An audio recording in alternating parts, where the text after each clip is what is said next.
Hello friends and welcome back to the C.Gars channel. Today me and Billy are back to take a look at not the Cuban and New World cigars of the month, but something different. We have. So today we're going to be reviewing the same cigar, which makes a little bit of a change. Usually there's one or two cigars in each video that we do.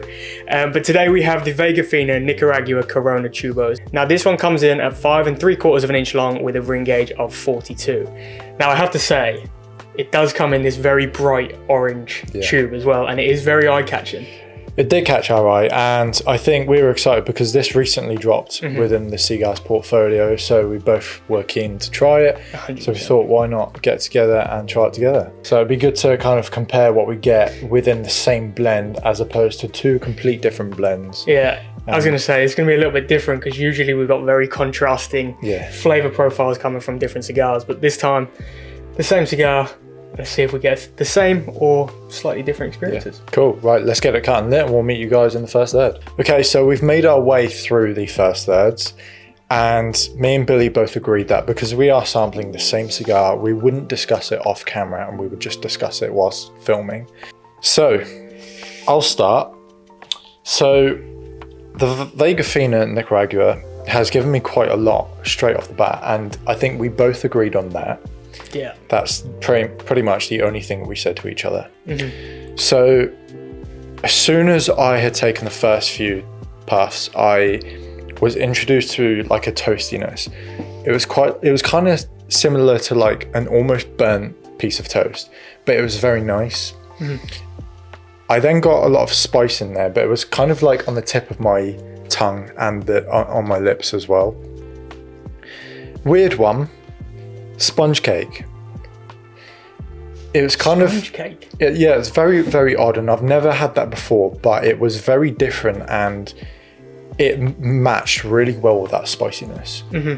I couldn't, so that was the note that I was like, I can't really pick it out specifically, but I think it was that. That's a rogue one. I've never heard that one before. I've never heard sponge cake. Very, very different, for sure. Then I got like a whiskey aftertaste.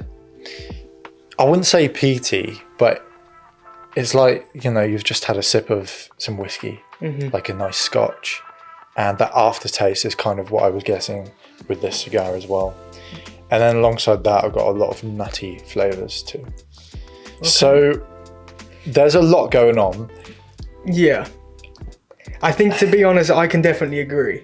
I think it's a very full-bodied cigar with not a lot of strength. Yeah. Which is quite nice. The flavours there are quite complex. There's a lot going on to begin with, especially on first light. Yeah. But for me, I'll start from cold draw, because when I first cut the cigar, I took a cold draw just to see what flavours I would pick up, and it reminded me a lot of rice pudding. It was like a creamy sweetness. Okay. I don't really know. It's like, do you know like the liquidy part of rice pudding? You said you've never really had, you don't really So like I had it when I was younger, but I didn't really like it. But I think I know what you mean. Yeah, so like the liquidy creamy part of the rice pudding is what it reminded me of, and that's where I kind of got that from. But moving into obviously lighting the cigar and getting the flavour profile from that, I got a very subtle spice as well to begin with, almost like a white pepper. Okay. And for me, I think, as you said, you feel it on your lips, you feel it on the tip of your tongue, and then after every draw, that kind of sits in my throat. Okay, yeah. So between puffs, like as I'm sitting here now talking, a tingle. I can kind of just, I don't know, it's kind of just sitting. I can just feel this spice in the back of my throat, which is quite nice. You know, between draws, you don't want it to completely disappear and not have any flavour profile, right? So it's quite a good note to have. Alongside this, I've got quite a sweetness, quite a bit of sweetness and a slight zestiness in there as well. It only came and kind of come and go as I went through the third. Okay. But it was here and there every now and then. And I would say as well, towards the back end of it, it's kind of mellowed out a little bit, and I'm getting more of like a pine cone flavour. And obviously I don't sit there munching pine cones, but the smell, you know the smell. The smell of the pine cone is what I'm getting on my palate. So that's where that's come from as well. I would say, as I said, it's kind of mellowing out, and I would expect the middle third and the final third to be a little bit less chaotic if that makes sense. Not so many different flavor profiles coming in at once. I think it's going to just stick to a nice flavor profile now and just subtly move through. I do agree, actually. And I will also say that the texture is very thick on the palate. It's got a very creamy texture to it, but I also find it kind of dry in a way. I don't know if you get that. On the lips, kind of dry? No, like back of my throat. Okay. I don't know. I kind of find it is creating quite a lot of saliva, and as you say, it's thick, so I'm feeling it's a little bit more of, say, a wetter smoke more so than a dry for me personally. But of course, I think maybe it's just initially it's that creaminess, and then afterwards, like now it's quite dry. Like my palate's quite dry. Okay, I can kind of see what you mean. I think a really nice cognac would go well with this, like the Dominic London Privy Liberation. That cognac would go fantastically with this. Yeah, I agree, 100%. I think that kind of rounds up the first third. It's quite cool to see how it opposes each other. Do you know what I mean? Like, you're getting little hints of things that I'm not quite getting, and I'm getting hints of things that you're not quite getting. And hopefully throughout the rest of the cigar, that'll be the same thing. But I suppose we'll take it down and check in with you guys in a little while. Definitely. So we've made our way through the middle thirds of these cigars today. And for me personally, this has transitioned quite a lot. The overall spice and that really full-bodied, punchy start to the cigar has kind of mellowed right down. Okay. I'm now left with an overall sweetness and that pine cone sort of undertone. Very, very mellow, really, really nice, easy going.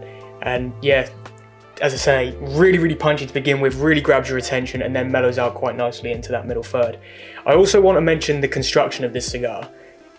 I don't know about you, but the draw on this has been absolutely perfect. Yeah.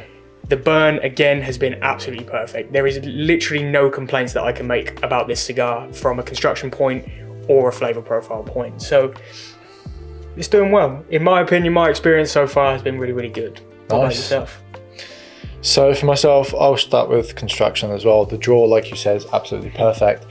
I feel like I got a bit of a dud though, because I lit mine and it was all over the place. I mean, the cigar canoed a little bit. Yeah. But saying that, every time I feel like something's gone wrong with the construction, it fixes itself. And I've not had to relight or I've not had any issues with it. So I'm happy with it. Flavor-wise, it has died down in flavor quite a bit, but I would say that that toastiness is still slightly there. I am still getting a little bit of spice, ever so slight though. The nuttiness is still there, and now I found it a little bit more earthy. Okay. But all in all, I think I'm pretty happy with it so far. I think it's nice to have that difference, because I don't really want a cigar that's too full on the whole way through. Yeah, of course. And so for it to be very complex at the start and then kind of ease you into a nice smooth transition, that's really pleasant. Yeah, really I think the overall creaminess and characteristic of the smoke as well has really added to that. Yeah. And as I say, and as you kind of agree, very punchy and bold to begin with. You know, the Nicaraguan tobacco with that bold characteristics is really there on the forefront.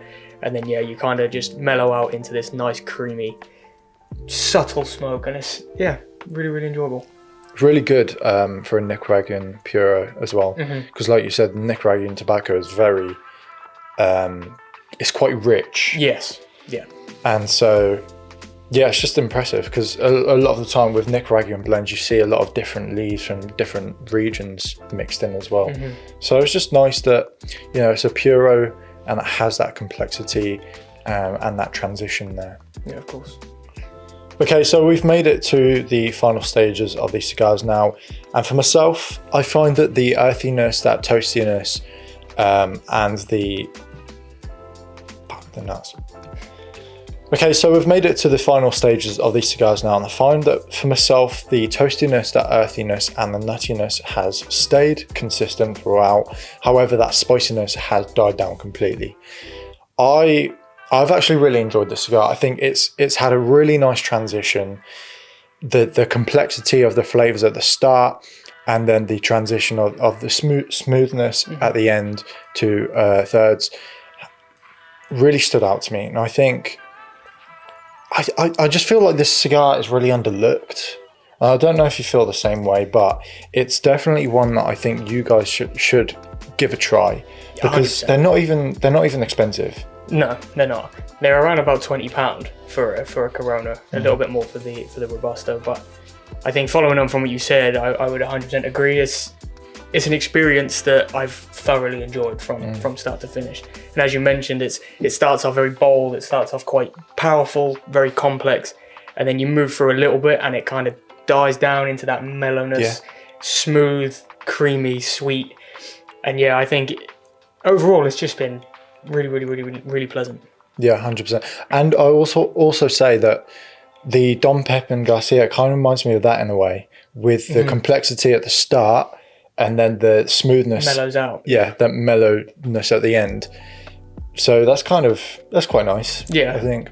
Yeah, 100%. I will say as well for myself, the flavour profile, as you said, has stayed very consistent from that first third. So when it comes into the middle third and it mellows down, it's stayed quite consistent throughout. Yeah. I would say that I've picked up on your flavour note of the toastiness, and I've remembered what the saying is. It's power of suggestion, not force of suggestion, or what I said. I just agreed with you. I was like, yeah, that's right. Yeah, we just go with it. But I think from that, I think I'm definitely picking up on that toastiness, and I don't know whether the pine cone note that I was getting to begin with is kind of that same thing you were getting, and we've just interpreted it a different way. But yeah, well, I said the same with the spiciness and the dryness, didn't 100%. I think we're there or thereabouts, picking up on the same sort of profiles. And yeah, I think, as Lewis said, this is definitely one you need to pick up, and definitely do not overlook this one. If you guys do want to see us sampling and reviewing the same cigars more often, please let us know below. I think it adds a little bit of a difference because palates between the two of us are slightly different, so it picks up different notes. So it gives you more of an insight to potential notes that you may get as well. So if you do want to see more of that, please let us know, and we can definitely look into that in the future. Yeah, for sure. If you guys have tried this, please let us know what your thoughts are on this cigar. If you enjoyed the video, please leave a like down below, subscribe to the channel if you haven't already, and until next time, stay safe and happy herfing. Peace.